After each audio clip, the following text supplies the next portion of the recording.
भोगने पड़े। जैसो लिखो भाग में बदनाम सही भोगने पड़े।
करा में लिखी सो बन बन भटके छोड़ के बापू मताई।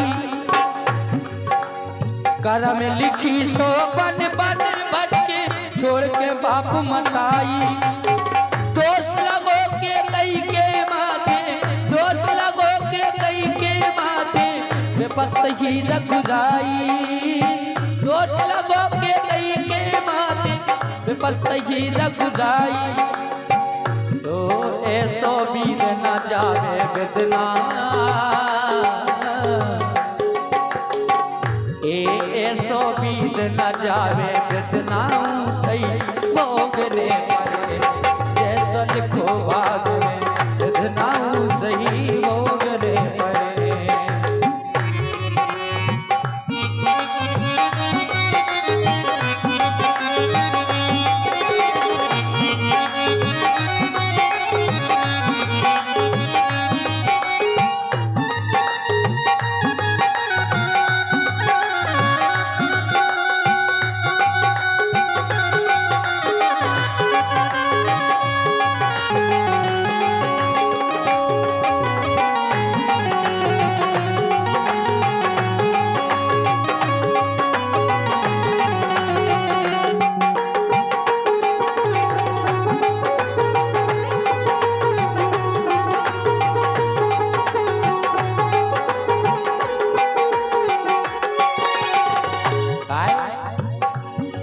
हकीकत बात है कि समय बहुत बड़ा बलवान होते और समय समय की बात होते यही से बड़ी सुंदर रचना कर रहा है सम्मान्य बब्बू राजा जी। हाँ समय बड़ा बलवान होते जा बात न जानो झूठी। हाँ समय बड़ा बलवान होते जा बात न जानो झूठी। समय पलो जब ना जानल पे समय पलो है, समय पलो जब ना जानल पे हर लीन गई टूटी। समय पलो जब ना जानल पे हर लीन गई टूटी। यही से ईश्वर को भजन करते रहना चाहिए। हाँ किंकर प्राण जाएंगे जितना, एक कर प्राण जाएंगे जितना सही भोगने पड़े। जैसे लिखो भाग में जितना सही भोगने पड़े। भोगने पड़े सही, भोगने पड़े सही भोगने पड़े। जैसो लिखो भाग में जितना सही भोगने पड़े।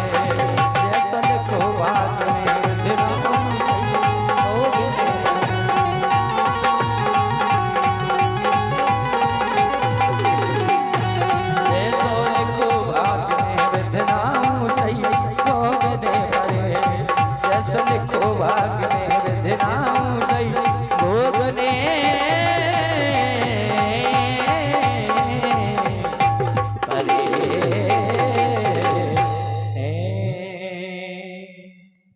पूतना लोक बालघनी राक्षसे रुधिरासना जिघ्रांसभ्य हरेर स्तनम दत्वा सद्गतिम।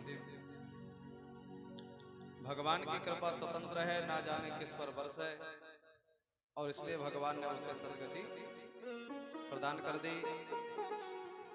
भगवान धीरे धीरे और बड़े होते हैं, नित्य अनेक प्रकार की लीला करते हैं। एक दिन मैया यशोदा ने देखा कि लाला ने अचानक अपने से करवट बदल ली हो। कोई ना कोई बहाने से मैया जन्म महोत्सव मनाती है, और जब आज भगवान ने अपने से ही करवट बदल लिए तो मैया ने करवट बदलने को बलुआ पहुंचाई दी। सभी गोपियां आ गईं और मैया यशोदा ने देखा कि लाला आंखें बंद है, सो गौ है। और गोपियां जब आई तो वो गीत गाने लगी। मैया यशोदा बोली, बहन नेक के गीत गानो बंद करो। गोपियों ने पूछा क्यों? बोले लाला सो रहा है। तो गोपियों ने कहा, बहन लाला सुलाना था तो हमें ना बुलाती, और यदि हमें बुलाई है तो हम तो गीत गाएंगी। मैया यशोदा समझ गई ये नहीं मानेंगी, तो लाला को उठाई, पीछे ले गई, और एक गाड़ी है, गाड़ी के नीचे झूला बंधा है, उसमें लिटा दी, और आकर के गोपियों के स्वागत में लग गई। इतने ही में कंस का पहुंचाया हुआ संकटासुर नाम का असुर आया। संकटासुर ने सोचा बहुत बढ़िया मौका है, गोविंद गाड़ी के नीचे है, मेरा विशाल शरीर है, जब मैं गाड़ी के ऊपर बैठूंगा गाड़ी टूट जाएगी और गोविंद का गोविंदाय नमो नमः हो जाएगा। यह सोच करके जैसे ही वह गाड़ी के ऊपर आया, भगवान ने गाड़ी में एक लात लगाई, तुरंत गाड़ी आसमान में पहुंच गई। अब गाड़ी जब उलटते पलटते नीचे को आई, जो नीचे था वो ऊपर हो गया, और जो ऊपर था वो नीचे हो गया। सो संकटासुर का गोविंदाय नमो नमः हो गया।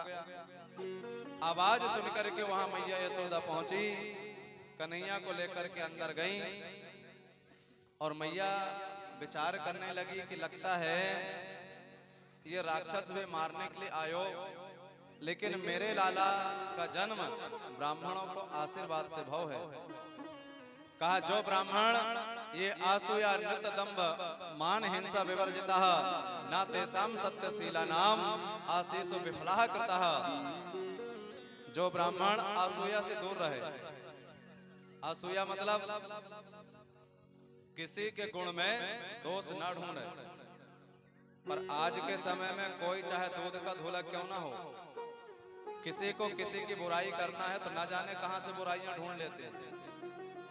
एक पंडित जी, उनको चाहे कितना बढ़िया खिलाओ, पर वो भोजन में कोई ना कोई कमी निकाल देते। एक सज्जन ने सोचा कि बढ़िया सावधानी से भोजन बनवाऊं, कोई कमी ना रहे, फिर देखता हूं कि पंडित जी कैसे कमी निकालते हैं। तो बड़ी सावधानी से भोजन बना, कोई कमी नहीं रही। पंडित जी ने भोजन किया तो सज्जन ने पूछे कि महाराज जी भोजन कैसा रहा? अब पंडित जी को तो कोई ना कोई कमी निकालना था। तो पंडित जी ने कहा, भैया भोजन तो बहुत बढ़िया बना, लेकिन क्या बताऊं। कहा क्यों? अरे कहा तुमने पत्तल में मुझे भोजन परोस दिया। अब वो पत्तल में लगी थी नीम की सीख, तो वो नीम की सीख ने पूरा का पूरा भोजन कड़वा कर दिया। भोजन तो बहुत बढ़िया बना था, लेकिन पूरा कड़वा हो गया। तो जिसको कमी निकालना है तो ना जाने कहां से कमी निकाल लें। लेकिन कहा जो किसी के गुण में दोष ना ढूंढे, दंभ से दूर रहे, किसी की हिंसा ना करे, मान अपमान से दूर रहे। हम लोगों का थोड़ा सा मान हो जाता है तो बड़े प्रसन्न हो जाते हैं, और कहीं अपमान हो गया तो दुखी हो जाते हैं। लेकिन ना मान से मतलब रहे ना अपमान से मतलब रहे। हनुमान जी का नाम हनुमान क्यों पड़ा? क्योंकि हनुमान जी को मान अपमान से कोई मतलब नहीं है। जिस समय हनुमान जी लंका में गए, मेघनाथ पकड़ करके बांध करके रावण के सामने ले गया, तो हनुमान जी रावण को समझाने लगे। और रावण ने सोचा बताओ ये बंदर समझा रहा है। रावण ने कहा ए बंदर मुझे समझाता है, मृत्यु निकट आई फल तो ही लागे अधम सिखावन मोही। अच्छा रावण है अभिमानी, और अभिमानी व्यक्ति किसी की यदि मान ले तो वो काय को अभिमानी। रावण ने कहा देख अपने बगल में मुझे समझाता है, मृत्यु निकट आई कल तो तेरे बगल में मृत्यु खड़ी है। अब हनुमान जी ने देखा सही में मृत्यु खड़ी है, लेकिन हनुमान जी समझ गए भली खड़ी है लेकिन मार नहीं पाएगी। क्यों? क्योंकि सीता जी ने अभी अभी आशीर्वाद दी है, अजर अमर गुण निध तो हूँ, मैं तो अमर हो गया, सो ये कैसे मारेगी। तो हनुमान जी बोले खड़ी तो है लेकिन मारने को थोड़ी खड़ी है। रावण बोला तो फिर कहा पूछ रही है, क्या पूछ रही है? कह रही है रावण का सफाया अभी करना है कि बाद में करना है। कहा वो तो मैं रोक के रखा हूं कि अभी ना कर, सोई रुकी है नहीं तो ना जाने अब तक तो क्या करती। रावण को बड़ी गुस्सा आई।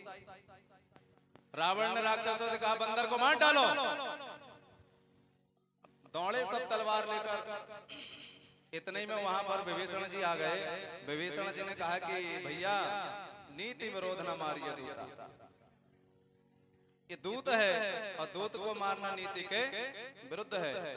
आन दंड कछु करिए गोसाई, कुछ और उपाय करो, कुछ और दंड दे दो, मारो ना। रावण ने सोचा अब क्या किया जाए। तो रावण ने कहा एक काम करो, अंग भंग करी पठिया बंदर, बंदर का कोई अंग भंग कर डालो। अब हनुमान जी ने सोचा अभी तो अंग भंग कहा है, आगे कुछ और ना कह दे, कहीं अब रावण को अपनी बहन जी ना याद आ जाए। कौन? शूर्पणखा। यदि शूर्पणखा याद आएगी तो रावण तुरंत बोलेगा इसकी भी नाक कान काटो। तो हनुमान जी ने सोचा शरीर में कुछ और कट जाए सो कट जाए। अब बताओ नाक कट जाए तो बिना नाक के कहां जाएंगे। अब कोरोना तो चल नहीं रहा है कि नाक बांध लो, मुंह बांध लो, बिना नाक के कहां जाएंगे। जैसे ही रावण ने कहा अंग भंग करी पठिया बंदर, सोई हनुमान जी ने उठाया पूंछ, और पूंछ उठा के लगे ऐसे घुमाने। रावण ने सोचा जब से मैंने अंग भंग का नाम लिया है ये बंदर बार बार पूंछ को क्यों चूम रहा है। सो रावण समझ गया। रावण बोला सुनो, कपि की ममता पूंछ पर सब ही कहो समझाए, तेल बोर पट बांध पुनी पावक दे लगाए। कहा एक काम करो, कपड़े को तेल में डालो और पूंछ में लपेट दो, अब बढ़िया आग लगा दो।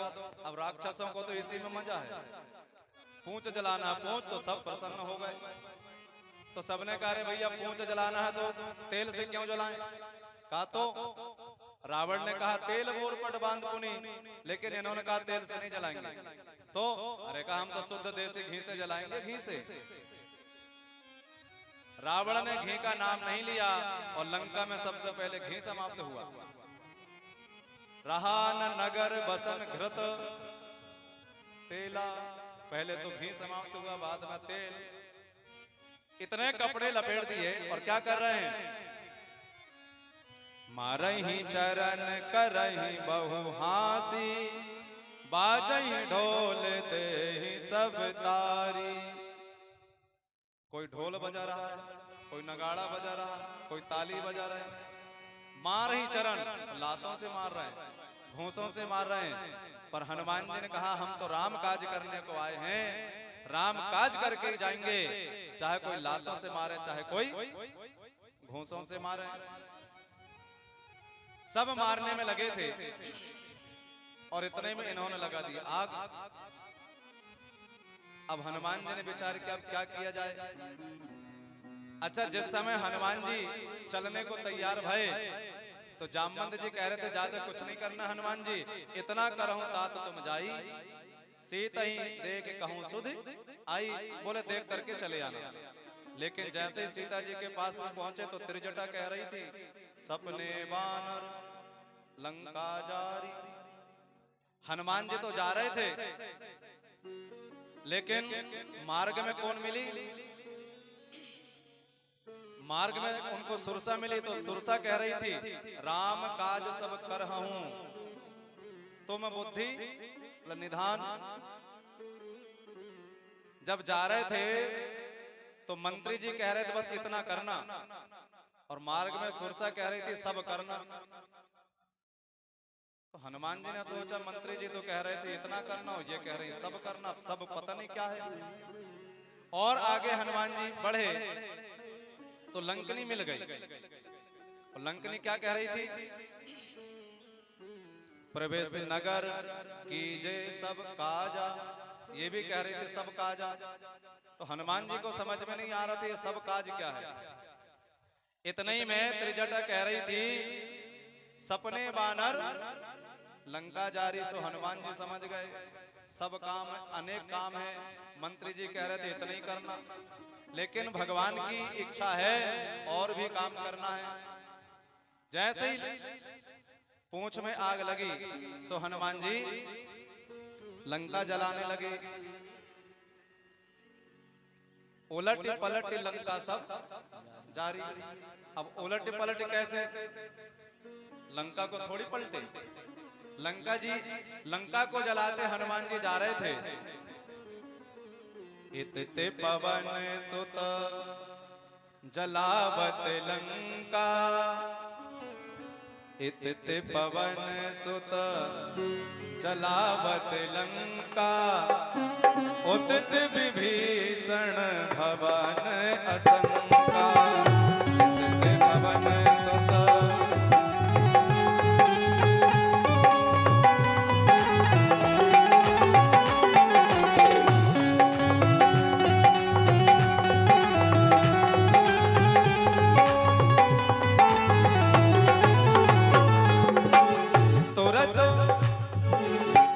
इतते पवन सुत जलावत लंका, उदित विभीषण भवन असंका।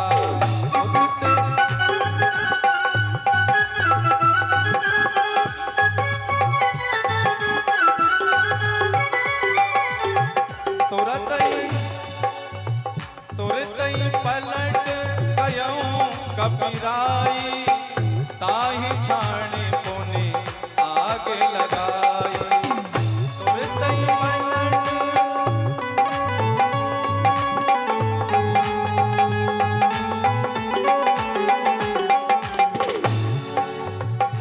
हनुमान जी पलट गए, आगे बढ़े। उस विभीषण के मकान को छोड़ करके आगे बढ़े तो आगे देखा कुंभकर्ण सो रहा है, और कुंभकर्ण की पत्नी वो राम जी की दुहाई कर रही है। लंक जलावत पवन दुहाई, लंक जलावत हनुमान राई।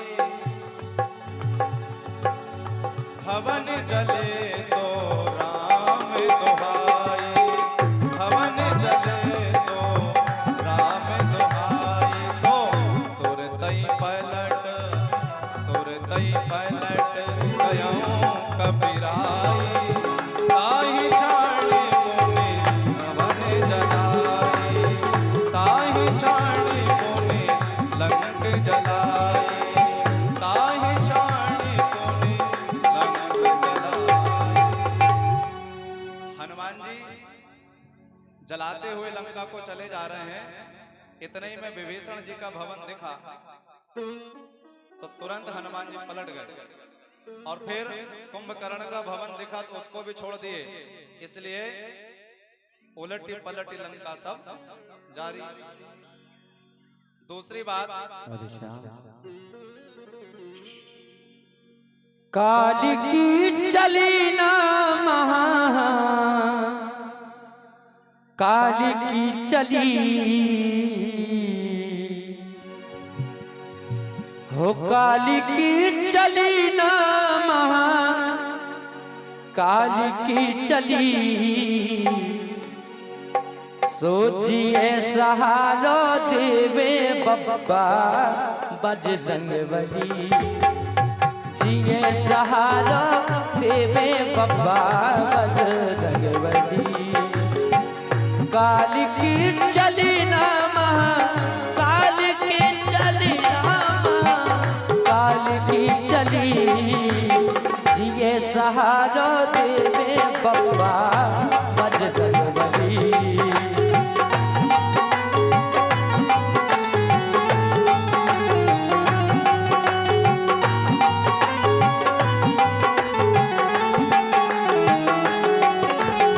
राम लला के सेवक बाके, हाँ राम लला के सेवक बाके, वीर सपूत अंजनी माँ के।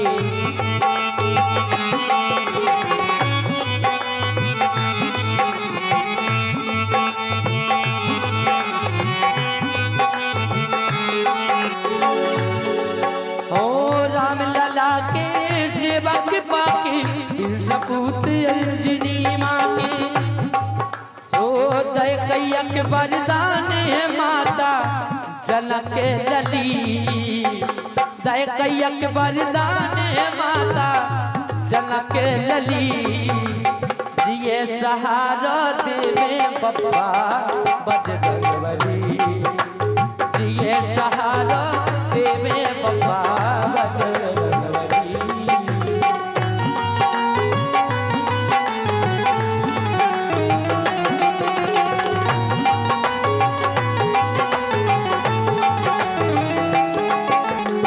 रावण सत्य अक्षय को मारो, रावण सत्य अक्षय को मारो, फल खाए खूब बाबो जारो।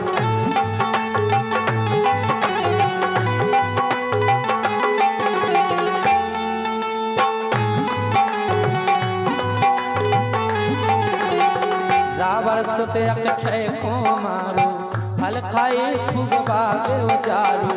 रावण की सोने की लंका पल में जली, रावण की सोने की लंका पल में जली।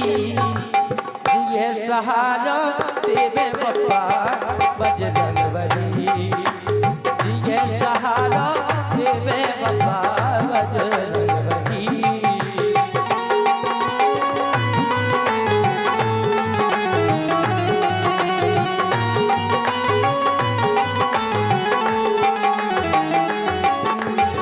अहि रावण जब मौका पाके, हाँ अहि रावण जब मौका पाके, राम लखन ले गओ धोखा के। अहि रावण जब मौका पाके, अहि रावण जब मौका पाके, राम लखन ले गओ धोखा के। सो बलि चढ़ावे बालों की चढ़ा दई बलि, बलि चढ़ावे बालों की चढ़ा दई बलि। जिए सहारा देवे बप्पा बजरंगबली, जिए सहारा देवे बप्पा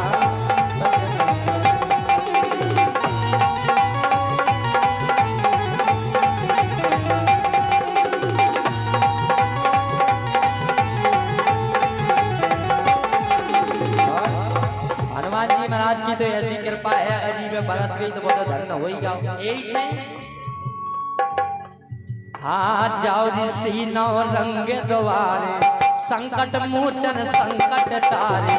जाओ ऋषि नौ रंग द्वारे, संकट मोचन संकट तारे।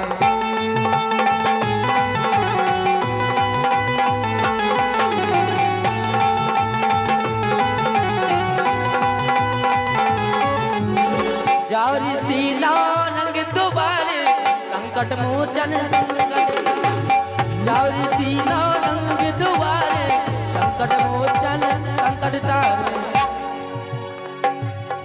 सो चरणन की रज पाके दुनिया खुशी हो गई, चरणन की रज पाके दुनिया खुशी हो गई। ये सहारा देवे बप्पा बजरंगबली,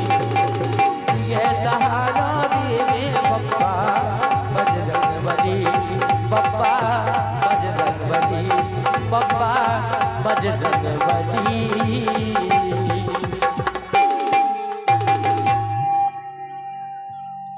हनुमान जी महाराज की जय हो। हनुमान जी लंका तो जला रहे थे, लेकिन आग पाकर के वो सोना और चमकने लगा। इतने ही में हनुमान जी ने देखा कोई उल्टा लटका है। तो हनुमान जी ने सोचा क्या बात है, योगासन कर रहा है क्या? हनुमान जी पास में पहुंचे तो वो प्रार्थना करने लगा, मुझे सीधा कर दो। कहा क्यों? बोले मैं रावण को सताने के लिए आया था। रावण में साढ़े शनि आ गई, तो बोले मैं सताने के लिए आ गया, लेकिन रावण ने क्रोध करके मुझे उल्टा लटका दिया। बोले तब से हम उल्टे लटके हैं। तो हनुमान जी बोले मैं सीधा तो कर दे रहा हूं, लेकिन क्या होगा? बोले अभी जो चमक रही है ना, मैं उसे जब देखूंगा तो वो अपने आप काली हो जाएगी। तो शनि को हनुमान जी ने जैसे ही किया, सीधा किया, सो अपने आप चमकने वाला जो सोना था वो काला पड़ गया। इसलिए उल्टी पलटी लंका सब जारी। रावण को पता चला लंका जल गई। कहा किसने जलाया? राक्षसों ने कहा पूंछ ने। अब रावण को पूंछ से बड़ा चिढ़ हो गया, जलन हो गई, ईर्षा हो गई। बताओ, पूंछ ने लंका जला दी। अब रावण पूंछ से परेशान हो गया। और केवल रावण नहीं, आज के समय में भी जो देखा वही परेशान है। किससे? पूंछ से। कोई कोई कहते महाराज क्या बताएं, बड़ी परेशानी है, चाय तक की पूंछ नहीं है। कोई कोई कहते महाराज नाश्ता तक की पूंछ नहीं है। और कोई कोई कहते हमारी बहुत लंबी पूंछ है। बताओ, पूंछ हमारी जानवरों की होती कि हमारी तुम्हारी होती? पर जो देखो वही पूंछ से परेशान है। कोई कहते मेरी पूंछ ही नहीं है, और कोई कहते हमारी बहुत पूंछ है। तो रावण परेशान हो गया पूंछ से। रावण ने चतुरंगी सेना को पहुंचाया कि जाओ, कुछ रहे चाहे न रहे, पर बंदर की पूंछ नहीं रहना चाहिए। रथ वाले, घोड़ा वाले, हाथी वाले, पैदल वाले, चतुरंगी सेना गई। और हनुमान जी ने राम जी से कहा प्रभु आज्ञा दो। राम जी बोले हनुमान जी अकेले क्या करोगे, यहाँ तो चतुरंगी सेना आई है। अरे कहा प्रभु आप आज्ञा तो दो। तो राम जी बोले ठीक है जाओ। हनुमान जी आए। अब हनुमान जी जब भी कोई काम करते हैं तो बिल्कुल थोक में, सीधे छक्का लगाते हैं, दौड़ने की क्या जरूरत है। तो जब वो लड़ रहे थे तो राम जी ने कहा कि देखो देखो लखन, लड़नी हनुमान की, कितना बढ़िया लड़ रहे हैं। घोड़न सो घोड़ा बिदारे, हाथीन सो हाथी। हाथी उठा करके हाथी के ऊपर पटक देते हैं। अच्छा, जिसको पटकते हैं वो तो मरता ही है, जिसके ऊपर पटक देते हैं वो भी मर जाता है। तो हाथी वाले मर रहे थे, घोड़ा वाले मर रहे थे, रथ वाले मर रहे थे। पैदल वालों ने सोचा भैया जब इतने बड़े बड़े मर रहे हैं तो हम लोग कौन से खेत की मूली हैं? कहा तो इन्होंने आपस में विचार किया और कहा कि देखो रावण ने कहा पूंछ नहीं रहना चाहिए, और पूंछ है पीछे, हम लोग आगे क्या कर रहे हैं? सबने कहा चलो फिर पीछे। तो पैदल वाले आए पीछे। तो हनुमान जी ने सोचा इनको लड़ना था तो आगे रहते, पीछे किस लिए आए हैं? जैसे ही पीछे आए सब पूंछ ने मोर्चा संभाल लिया। पूंछ बड़ी भाई और इकट्ठा सबको लपेटा और एक ही बार उठा करके पटक दिया, पटका नीचे और सब चले गए ऊपर। पत्रकार पहुंच गए रावण के पास। रावण ने पूछा क्या हुआ? तो पत्रकारों ने कहा बड़े बड़े मर रहे थे, हाथी वाले मर रहे थे, घोड़ा वाले मर रहे थे, रथ वाले मर रहे थे। रावण ने पूछा ये पैदल वाले कहाँ मर रहे थे? कहा पैदल वाले गए तो पीछे। कहा तो फिर? कहा वो पूंछ एक ही बार पटक दिया उठा के तो सबका राम नाम सत्य हो गया। रावण ने सोचा ये पूंछ का मामला बहुत खतरनाक है। अब रावण के पास में कुछ अमर सेना थी, कभी नहीं मरने वाली थी। रावण ने उन 14,000 अमर सेनाओं को पहुंचाया और सबसे कहा कि जाओ, पूंछ नहीं रहना चाहिए। अमरसेन आई। हनुमान जी ने कहा प्रभु आज्ञा दो। राम जी ने कहा हनुमान, तुमने रथ वाले मार दिए, घोड़ा वाले मार दिए, हाथी वाले मार दिए, लेकिन मालूम है ये अमर है, अमर कभी नहीं मरेंगे। कहा प्रभु आप आज्ञा तो दो, ये अमर है तो क्या मैं अमर नहीं हूं? मैं भी अमर हूं। तो राम जी बोले ठीक है, वो अमर तुम अमर, अमर से जाकर के अमर भिड़ो। तो हनुमान जी आए। अब हनुमान जी को मालूम है कि चाहे जितना मारूं लेकिन मरने वाले नहीं है। तो हनुमान जी ने क्या किया, सबको इकट्ठा लपेटे पूंछ में आसमान में घुमाया और इतनी जोर से ऊपर को फेंके। हम लोग जब पत्थर फेंकते हैं ऊपर तो जितनी ताकत से फेंकते हैं वो उतने ऊपर जाता है और फिर वापस आ जाता है। एक स्थान ऐसा आता है जब इस पृथ्वी का आकर्षण बल समाप्त हो जाता है तो वो किसी वस्तु को फिर नीचे नहीं खींच पाती। तो हनुमान जी ने इतनी जोरों से फेंका कि ये सब के सब पृथ्वी की आकर्षण शक्ति के ऊपर चले गए। और जब ऊपर चले गए, पृथ्वी ने खींचना बंद कर दिया तो वो आसमान में घूमना उन्होंने शुरू कर दिया। हनुमान जी बोले बने रहो अमर, खूब अमर बने रहो, तुम्हें नीचे आना ही नहीं। पत्रकार गए रावण के पास। रावण ने पूछा क्या हुआ? अब ये कह नहीं सकते कि मर गए क्योंकि अमर है। तो कहा कैमरा देखो, जाते हुए तो खूब दिख रहे हैं, आते हुए दिखे नहीं। कहा कैसे? कहा वो पूंछ। रावण ने कहा चुप रहो, जब कहती है ना पूंछ का नाम नहीं सुनना है। लेकिन रावण ने सोचा भी पूंछ का मामला स्वयं के हाथ में लेना पड़ेगा। एक दिन हनुमान जी संध्या के समय जल में घुसे संध्या कर रहे थे। रावण गया, जोर से जाके पूंछ पकड़ा कि पूंछ को उखाड़ना है। अब हनुमान जी ने सोचा इतनी जोर से पूंछ पकड़ने वाला हो कौन सकता है, होना हो ये तो रावण है। जय श्री राम करके हनुमान जी उड़े। अब वो जोर से पकड़ा ही था और जैसे हनुमान जी उड़े सो रावण भी उड़ गया। अब रावण कहने लगा हे भगवान कहीं धोखा से उखड़ ना जाए। बताओ जो उखाड़ने को आया अब वही कहने लगा कहीं उखड़ ना जाए। तो इतना परेशान रावण पूंछ से हो गया। तो कहने का तात्पर्य है हनुमान जी महाराज को ना मान से मतलब है ना उनको अपमान से मतलब है। सब राक्षसों ने मारा लेकिन हनुमान जी ने किसी का कुछ नहीं बिगाड़ा। इसलिए मैया यशोदा कह रही है कि जो व्यक्ति नत, दंभ, हिंसा, मान, विवर्जिता है, इन सब से जिनका कोई मतलब नहीं रहता, बोले ऐसे ब्राह्मणों का आशीर्वाद कभी विफल नहीं होता। इसलिए मेरा जो लाला है वो आज जीवित बच गया। सुखदेव जी कहते हैं हे राजन, एक समय मैया यशोदा कन्हैया का लालन पालन अपने हाथों से कर रही थी। एकदा आरोह मारुणम लालयन्ते सुतम सती, अपने हाथों से लालन पालन कर रही है। माता कौशल्या भी अपने हाथों से लालन पालन करती थी। एक बार जननी अनवाई, अपने हाथों से सारा काम करती हैं। लेकिन आज के समय यहाँ की बात नहीं कर रहे हैं, कबराहटा की, और जगह कुछ माताएं ऐसे ही हैं अपने हाथों से बालकों का लालन पालन नहीं करती। और इसलिए देखो बचपन से बाटल पीछे पड़ गए।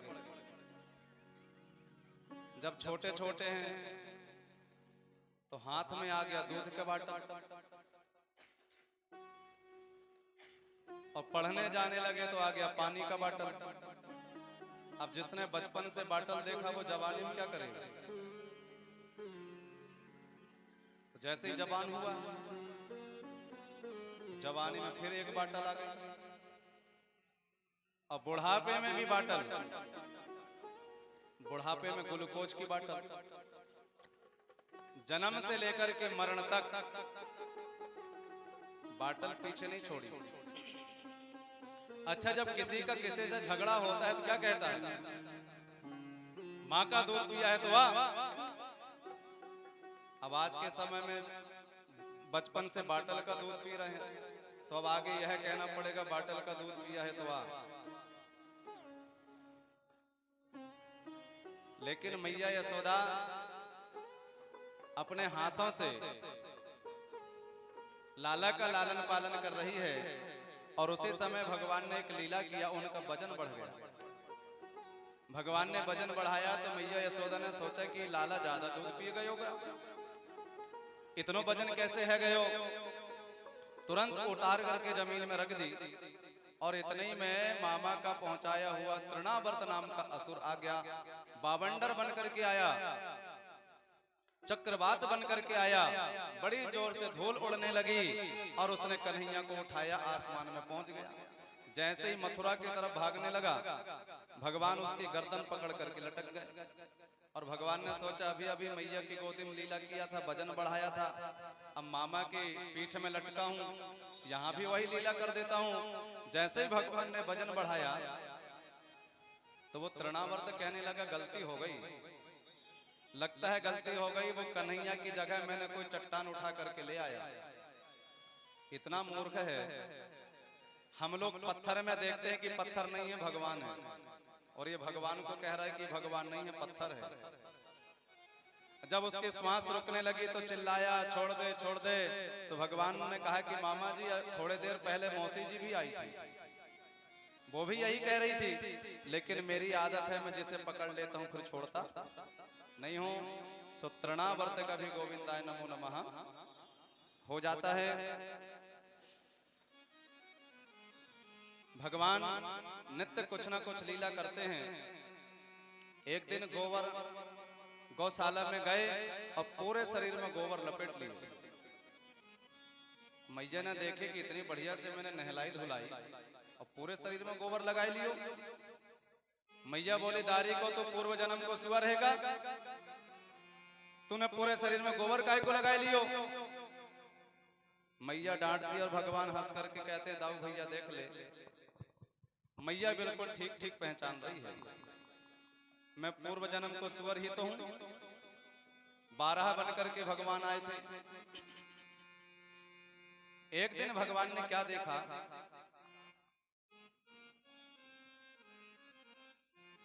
कुछ ब्रज बालक हैं मधुमंगल आदि, जिनकी हड्डी हड्डी दिख रही है।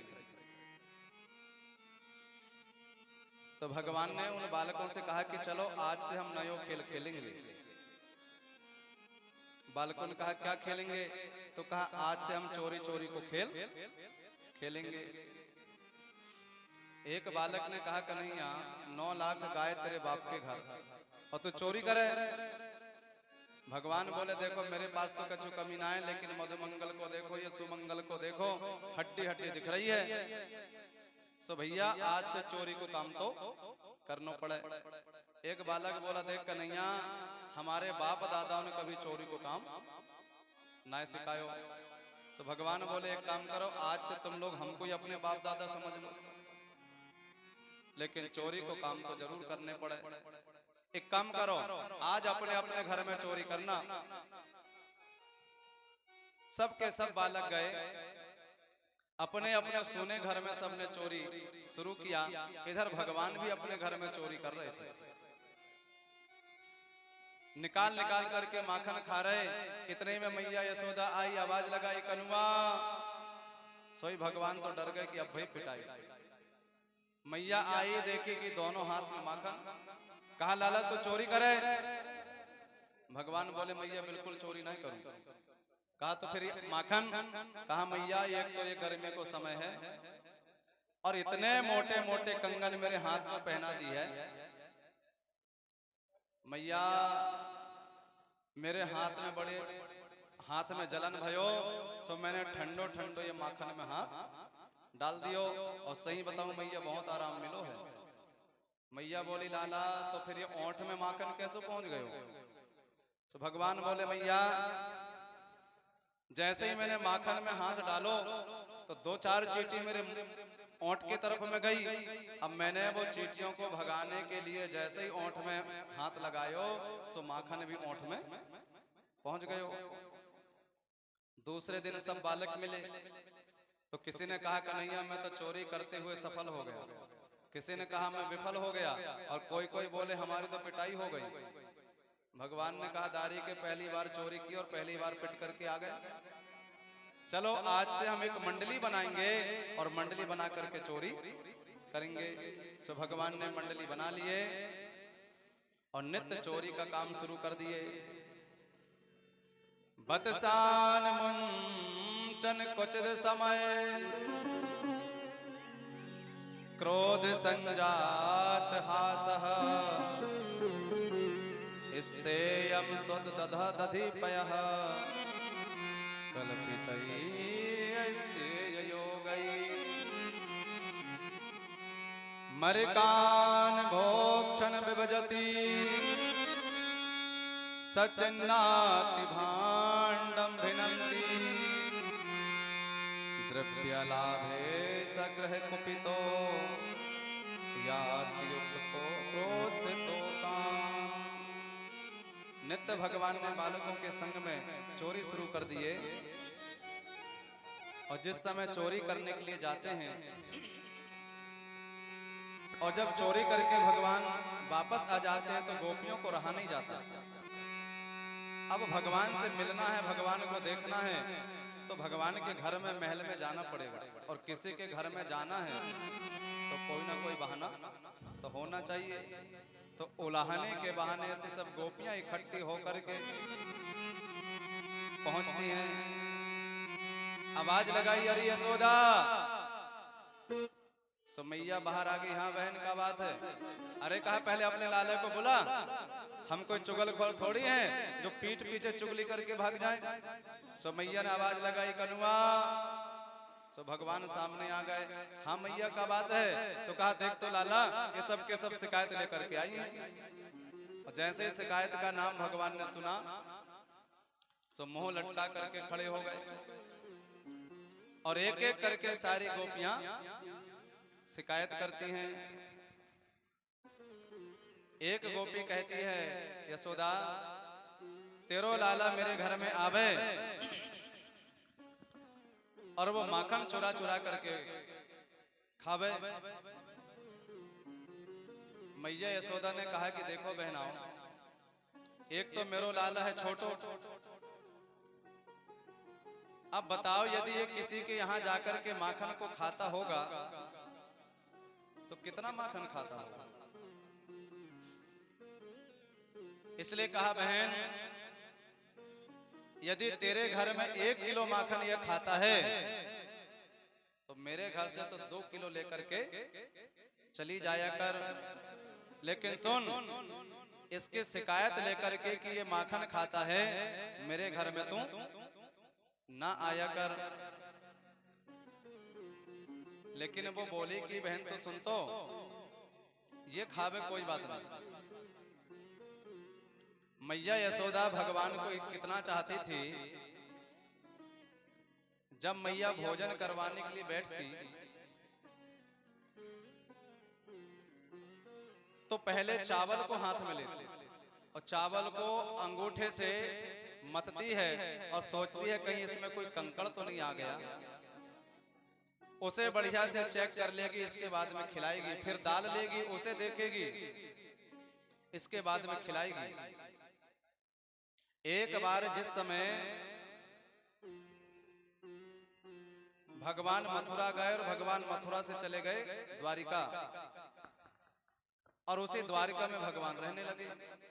बहुत दिन बीत गए, मैया बूढ़ी हो गई, लेकिन भगवान का संदेशा नहीं आया। एक दिन नंद बाबा ने कहा कि आज बहुत सुंदर एक संदेशा आया है। तो मैया समझ गई कि जरूर ये कन्हैया का संदेश है, क्योंकि उसके संदेश से बढ़कर के मेरे लिए और कोई संदेशा प्रसन्नता वाला नहीं हो सकता। तो नंद बाबा ने कहा कि हाँ ये कन्हैया का संदेशा है, वो एक यज्ञ कर रहा है और हम सबको बुलाया है। तो मैया यशोदा ने सोची आज कितने दिन बीत गए, मैं लाला के पास में जा रही हूं तो कुछ बना करके ले जाऊंगा। तो मैया बूढ़ी हो गई है, आंख से कम दिखता है। इसके बाद भी मैया रोटी सेकने लगी, चूल्हा जलाई, और जब वो रोटी सेकने लगी तो हुआ क्या कि रोटी की जगह मैया ने गरम गरम अंगार पकड़ ली। तो कुछ हाथ जल गया और बांध करके मैया लेकर के जाने लगी। जैसे ही द्वारिका में पहुंची, कुछ लोग खड़े हैं, उनसे पूछने लगी मेरो कनुआ कहाँ है। अब ये कनुआ नाम जीवन में किसी ने सुना नहीं, तो इनको कुछ समझ में नहीं आया। उन्होंने कहा मैया थोड़े आगे बढ़ जा, किसी और से पूछना। आगे बढ़ी, कुछ लोग और खड़े हैं, उनसे पूछने लगी तुमने कनुआ देखा है क्या। अब कनुआ नाम आज तक किसी ने नहीं सुना। और जैसे ही महल के सामने पहुंची, वहां दो चार लोगों से पूछा। भगवान महल के अंदर में थे। भगवान ने जैसे ही कनुआ नाम सुना तो वो समझ गए कि ये तो मैया यशोदा के सिवा इस नाम को बोलने वाला कोई नहीं है। नाम तो कृष्ण और बलदाऊ रखा गया था, लेकिन कोई चाहे कितना बढ़िया नाम रखे, माताओं का घर का नाम कुछ अलग ही होता है। तो नाम है कृष्ण और बलदाऊ, और मैया जब भी बुलावे सो कनुआ और बलुआ कहकर के बुलाती थी। सो भगवान समझ गई कि ये तो मैया है। तुरंत भगवान दौड़ करके आए। सो मैया ने तुरंत कन्हैया के सबसे पहले कमर में हाथ लगाई। सो भगवान पूछने लगे मैया क्या बात है। मैया बोले कुछ नहीं, बस ऐसे ही। नहीं नहीं, कहा कुछ ना कुछ तो कारण है। तब भगवान से मैया बोले कि लाला, मैंने जब तू बहुत छोटो थो, मैंने उखल से रस्सी से तोए बांधी थी, तो तेरे कमर में निशान बन गए थे, चिन्ह बन गया था। तो मैं देख रही हूँ कि वो समाप्त हो गया है कि अभी भी बना हुआ है। तो मैया यशोदा इतनी चाहती है, इसलिए मैया यशोदा कह रही बहन, यदि थोड़ा भी माखन खा लिया तो तुम शिकायत लेकर के आ गई। माखन की मटकी ले यशोदा आज द्वार बैठी, दोनों दोनों लेओरी यान जाको जितनो खायो। चोरी करने चोर चला, बन के माखन चोर। चोरी कर तन पकड़ा गया,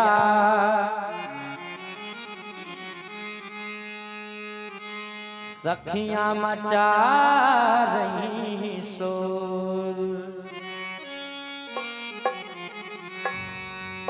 हाँ चोरी माखन की तू छोड़, हाँ चोरी माखन की तू छोड़। हो कन्हैया मैं समझाऊं तो, चोरी माखन की तू छोड़। कन्हैया मैं समझाऊं तो,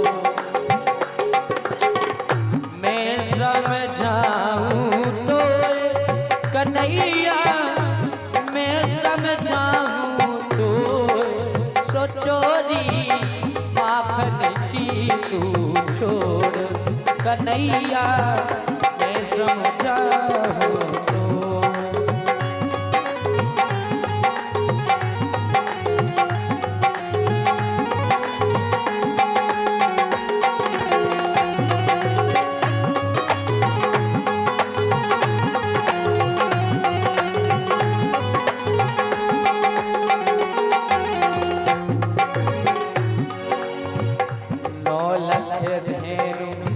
नंद बाबा के माखन,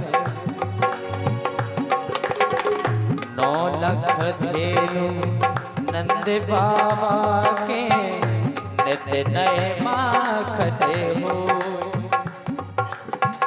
नंद बाबा को करो, हाँ नंद बाबा को बड़ो घरानो, हंसी हमारी चोरी माखन की तू छोड़ कन्हैया मैं समझाऊं तो चोरी माखन की तू छोड़ कन्हैया मैं समझाऊं तो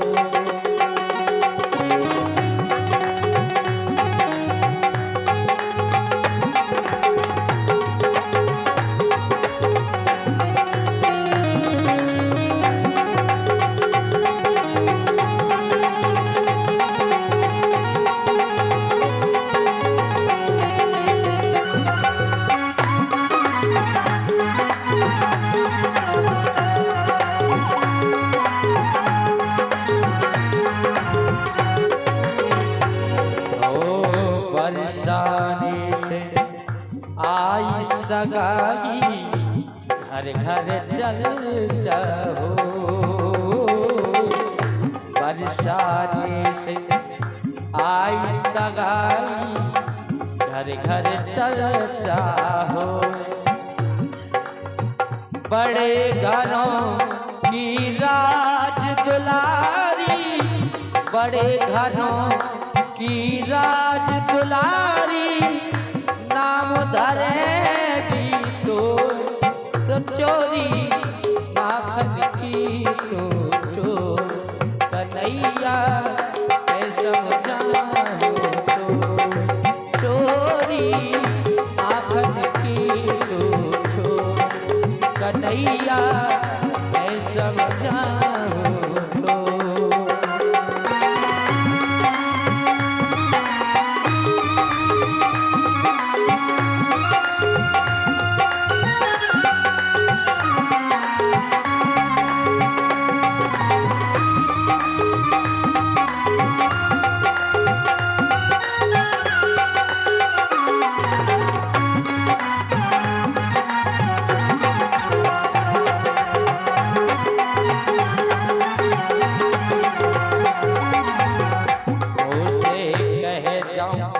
गाय चरावे गया के रखबे सो